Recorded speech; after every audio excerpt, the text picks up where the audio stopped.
Assalamualaikum warahmatullahi wabarakatuh. Perkenalkan, kami dari kelompok 2 ingin mempresentasikan materi yang berjudul Sasaran dan Lingkup Pelayanan Bimbingan Konseling. Perkenalkan, nama saya Wahyuni Sahra selaku moderator dan berikut ini profil pemateri kami.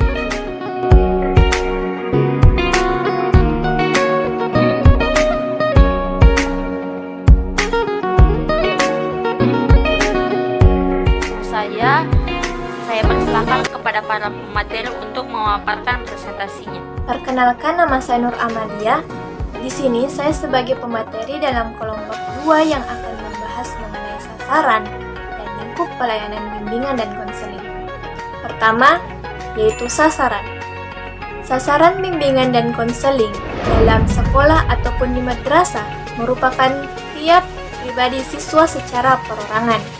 Dalam artian, suatu pengembangan yang ada pada diri tiap-tiap individu secara optimal, agar masing-masing individu tersebut dapat sebesar-besarnya berguna pada dirinya sendiri, lingkungan, ataupun masyarakat pada umumnya.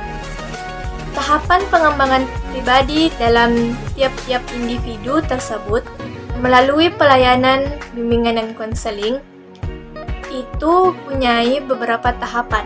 Tahapan-tahapan tersebut diantaranya yaitu Adapun tahapan-tahapan dari pelayanan bimbingan dan konseling tersebut ialah yang pertama, pengungkapan. Perlu kita ketahui bahwa tidak semua individu mampu mengungkap potensi dirinya. Dalam kondisi seperti ini, seseorang harus dibantu untuk mengungkap potensi yang terdapat dalam dirinya. Demikian juga pada setiap siswa, yang dimana mereka pasti memiliki suatu masalah, tetapi kompleksitasnya berbeda satu dengan yang lainnya. Oleh sebab itu, individu tersebut harus dibantu untuk mengenali masalahnya. Selanjutnya, cara mengungkap potensi dan masalah individu bisa dilakukan melalui konseling atau cara yang lainnya seperti tes, observasi, angket, wawancara, sosiometri, catatan pribadi, kunjungan rumah, dan lain-lain. Dikatakan berkembang secara baik adalah apabila individu yang bersangkutan benar-benar menyadari atau memahami tentang dirinya. Kesadaran tentang diri sendiri akan tercapai apabila kemampuan pengungkapan diri dapat berkembang secara baik pula. Tidak semua individu atau siswa mampu mengungkap potensi dirinya seperti kecakapan, kemampuan, bakat, dan potensi-potensi lainnya. Demikian juga tidak semua individu mampu mengungkap berbagai persoalan yang dihadapinya. Kemampuan pengungkapan diri tidak serta-merta timbul pada diri seseorang, melainkan memerlukan bantuan orang lain atau alat-alat tertentu seperti melalui tes intelijensi, tes bakat minat, alat pengungkapan ciri-ciri kepribadian, dan lain sebagainya. Dengan perkataan lain, melalui pelayanan bimbingan dan konseling. 2. Pengenalan lingkungan individu siswa. Agar dapat mewujudkan sikap positif terhadap lingkungannya atau agar individu berperilaku sesuai dengan tuntutan lingkungannya. Individu yang bersangkutan harus diperkenalkan dengan lingkungannya. Individu siswa yang tidak mengenal lingkungan sekolahnya secara baik, maka perilakunya akan bermasalah seperti pelanggaran disiplin. Upaya memperkenalkan individu terhadap lingkungannya dapat dilakukan melalui pelayanan bimbingan dan konseling, sehingga terwujud pribadi yang sehat, dalam arti pribadi yang mampu bersikap positif terhadap dirinya sendiri dan lingkungannya. Eksistensi diri atau perwujudan diri agar mampu menunjukkan diri secara baik di tengah-tengah lingkungan.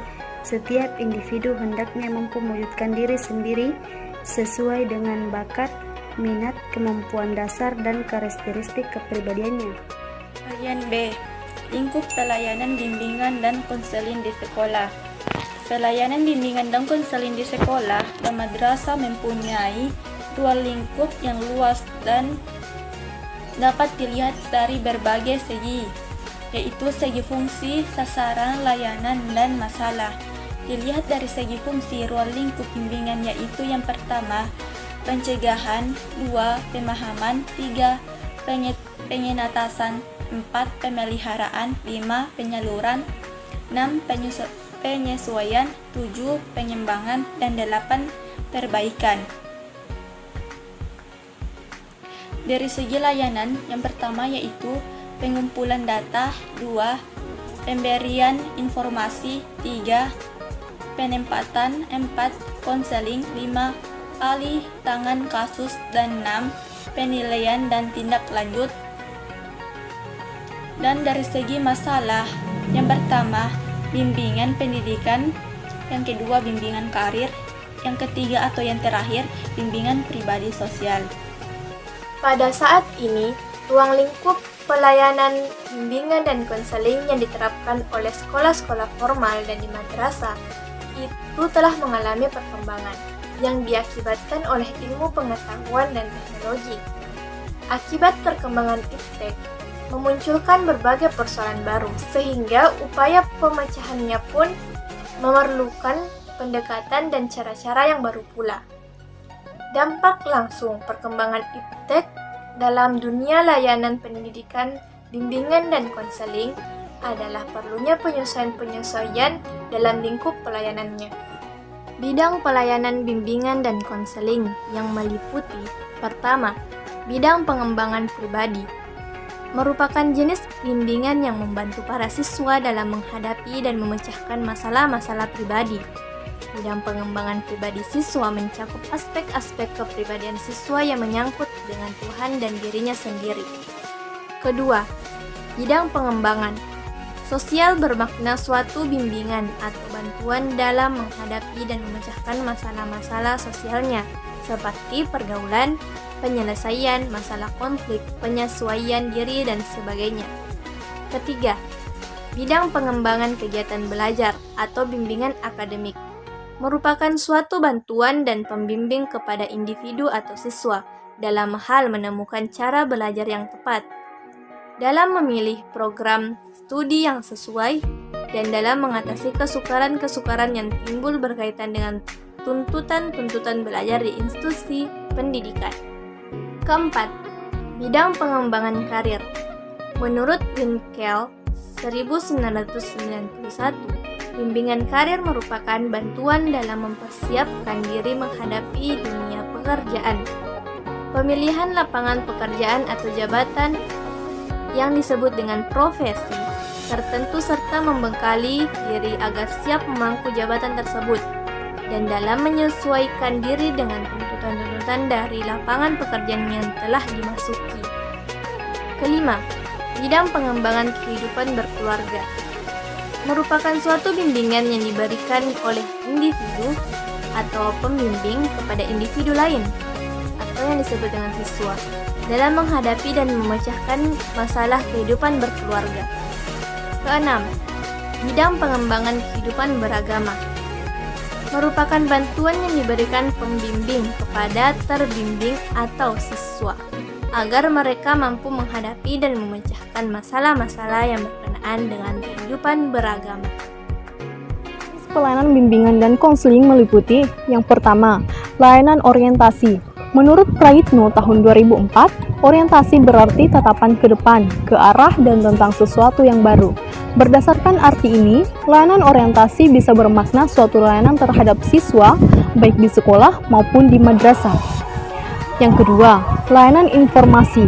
Menurut Winkel tahun 1991, layanan informasi merupakan suatu layanan yang berupaya memenuhi kekurangan individu akan informasi yang mereka perlukan. Layanan informasi juga bermakna usaha-usaha untuk membekali siswa dengan pengetahuan serta pemahaman tentang lingkungan hidupnya dan tentang proses perkembangan anak muda. Yang ketiga, layanan penempatan. Ialah usaha-usaha membantu siswa merencanakan masa depannya selama masih di sekolah dan madrasah, serta sesudah tamat untuk memilih program studi lanjutan sebagai persiapan untuk kelak memangku jabatan tertentu. Dan yang keempat, layanan penguasaan konten. Menurut Praitno tahun 2004, layanan penguasaan konten merupakan suatu layanan bantuan kepada individu atau siswa, baik sendiri maupun dalam kelompok, untuk menguasai kemampuan atau kompetensi tertentu melalui kegiatan belajar. Konseling perorangan bermakna layanan konseling yang diselenggarakan oleh seseorang pembimbing atau konselor terhadap seorang klien dalam rangka mengatasi masalah kepribadian klien. Layanan bimbingan kelompok merupakan suatu cara memberikan tujuan atau bimbingan kepada individu atau siswa melalui kegiatan kelompok. Dalam layanan bimbingan kelompok, aktivitas dan dinamika kelompok harus diwujudkan untuk membahas berbagai hal yang berguna bagi pengembangan atau pemecahan masalah individu atau siswa yang menjadi peserta layanan. Layanan konseling kelompok dapat dimaknai sebagai suatu upaya pembimbing atau konselor membantu memecahkan masalah-masalah pribadi yang dialami oleh masing-masing anggota kelompok melalui kegiatan kelompok agar tercapai perkembangan yang optimal.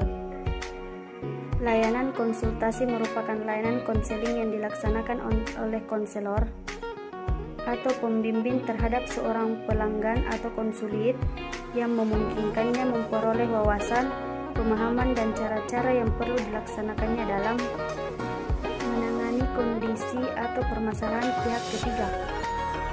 Menurut Praitno 2004, layanan mediasi merupakan layanan konseling yang dilaksanakan konselor terhadap dua pihak atau lebih yang sedang dalam keadaan saling tidak menemukan kecocokan atau dalam kondisi Kegiatan pendukung bimbingan dan konseling meliputi: yang pertama, aplikasi instrumentasi dapat bermakna upaya pengungkapan melalui pengukuran yang dilakukan dengan menggunakan alat ukur atau instrumen tertentu, atau kegiatan menggunakan instrumen untuk mengungkapkan kondisi tertentu atas diri siswa. Yang kedua, himpunan data dapat bermakna suatu upaya penghimpunan, penggolongan, dan pengemasan data dalam bentuk tertentu. Himpunan data juga bermakna usaha-usaha untuk memperoleh data tentang peserta didik, menganalisis dan menafsirkan serta menyimpannya. Yang ketiga, konferensi kasus merupakan forum terbatas yang dilakukan oleh pembimbing atau konselor guna membahas suatu permasalahan dan pemecahannya. Konferensi kasus direncanakan dan dipimpin oleh pembimbing atau konselor, dihadiri oleh pihak-pihak tertentu yang terkait dengan kasus dan upaya pemecahannya. Yang keempat, kunjungan rumah bisa bermakna upaya mendeteksi kondisi keluarga dalam kaitannya dengan permasalahan individu atau siswa yang menjadi tanggung jawab pembimbing atau konselor dalam pelayanan bimbingan dan konseling. Yang kelima, tali tangan kasus dapat dimaknai dengan upaya mengalihkan atau memindahkan tanggung jawab memecahkan masalah atau kasus-kasus tertentu yang dialami siswa kepada orang lain atau petugas bimbingan lain yang lebih mengetahui dan berwenang. Alih tangan kasus sering juga disebut layanan rujukan. Itulah tadi materi dari kami, kurang dan lebihnya mohon dimaafkan. Wabillahi taufiq wal hidayah. Wassalamualaikum warahmatullahi wabarakatuh.